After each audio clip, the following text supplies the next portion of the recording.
This morning, the Shul's weekly Chumash class was Messiah Parshat Lech Lecha. We finished learning the first Parsha in the Torah about Avram Avinu and Sarah Imenu. We spent an entire year weekly on Mondays at 9:15 in the morning, spending 45 minutes a week, trying to understand these sections of the Torah in depth with all the Mefarshim, the commentators, and with Chazal, with the works of the sages from the Gemaras, the Midrash, and really trying to understand it, to mine it for its deeper layers of meaning.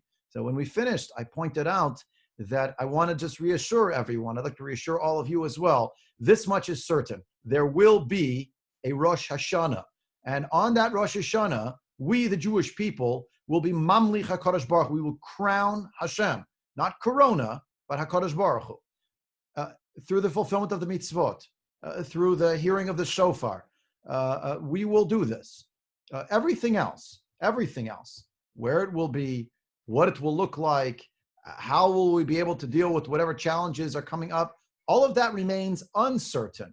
And we should steel ourselves to recognize that we can live with both the certainty that we will be successful in being Mamlich HaKadosh Baruch Hu, even though we recognize that this year, to borrow an already hackneyed phrase, it is going to be an unprecedented Rosh Hashanah and Yom Kippurim. Let's change our mindset. Let's think about it as we are the Jewish people who this year might have to be Bashetach, out in the field, like in Tzahal, Lahavdil. Even though we live in Chutz La'aretz, when actually in the Israeli army, but we're still in Sivot Hashem. The Torah declares we're the legions of Hashem. So we may have to do it differently this year. If that's what you want, HaKadosh Baruch Hu, that's what we're going to do.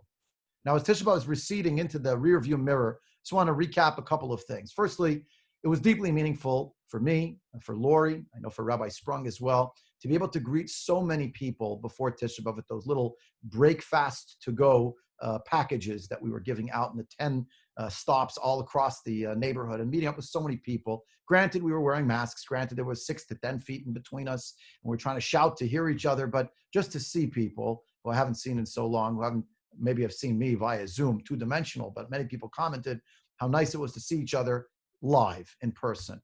And we missed that. We all missed that. But it was really wonderful. And I commend each and every one of you who was able to come out in the heat to greet us, and we were able to greet you. And to recognize that on Tisha B'Av, as tough a day as it was, as it always is, there were so many offerings, whether it was the CRC explanatory keynote that Rabbi Sprung and I participated in, other programs, international programs, global programs, in terms of different shiurim and things online and Zooms, wonderful ways to connect even through tough times. Now, Erev Tisha B'Av was actually the due date of that survey that the leadership of the shul, the office, had sent out about a little while earlier, which had one central message in its 8 questions, 3 of which were first name, last name, and email address. So then there were 5 questions of information. The basic gist of it was this: our shul cares about all of its members. We want all members to feel you have a place within the shul. Now, that might not be this year meant to be inside the building, but you're still with the shul. And if it's not going to be begashmiut and physicality, it'll be baruchniut, spiritually. Maybe temporary this year, it's going to have to be some kind of amalgam of other arrangements outdoors in some way, recognizing the volatility of weather and all the different considerations. So we have our Hashivenu committee. We're already hard at work on it. The board is already also working on it. They have some meetings coming up as well. The ritual committee already working and thinking about who can daven for the Amid, how can we make it work, Bale Tekiah, etc., Bale Kriya. We're all already working on it for quite a while. On the rabbinic side, I'm working together with Rabbi Reese and other rabbis here in Chicago, the Chicago Rabbinical Council, in terms of figuring out, from a halachic vantage point, how can we abridge the tefillah in order to enable more people to participate, whether by doing staggered minyanim, some such thing, to enable more people to participate safely. Everyone should be obviously aware that this is not an exclusive problem or issue to Chicago or to Skokie. This is the global issue of Klal Yisrael now. And there are poskim, internationally regarded poskim, like Rabbi Reese and others, who are working on this exact issue. Now, today, I was meant to be flying with my family to Eretz Yisrael. We had tickets already since last November. Wasn't meant to be, but I am going to go away on vacation just to recharge the batteries for a couple of weeks out of state, as they say, at an Airbnb off the grid. We're going to meet up with some of Lori's family, be able to have some socially distanced interactions for a little while, and then I'll be back here with the family. But I wanted to leave you with a brief Dvar Torah that's been really playing over and over again in my mind.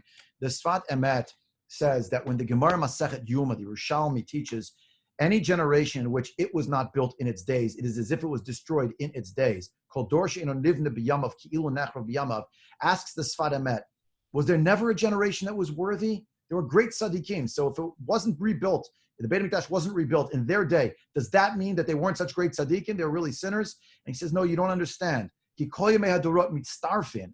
redemptive process, redemption, is a cumulative process. Every generation, he writes that the gathering together, he writes very beautifully of the lights, the or, the he'arot, of all of the service of all the Jewish people from all the generations, that in the aggregate will bring Mashiach. That will bring the rebuilding.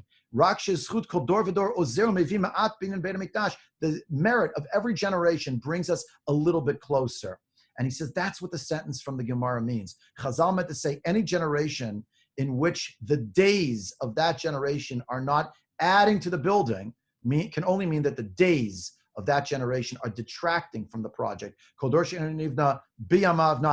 Not in its time, in its days, but rather through its days. That the days, each of them, are not just marking time, but they're part of a great national and, in fact, universal project of which Klal Yisrael is an important vehicle. Means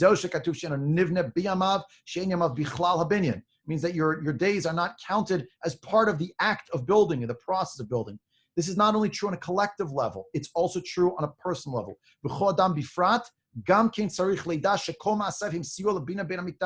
Every individual should know on an individual level that all of their actions help in the building of the Beit HaMikdash.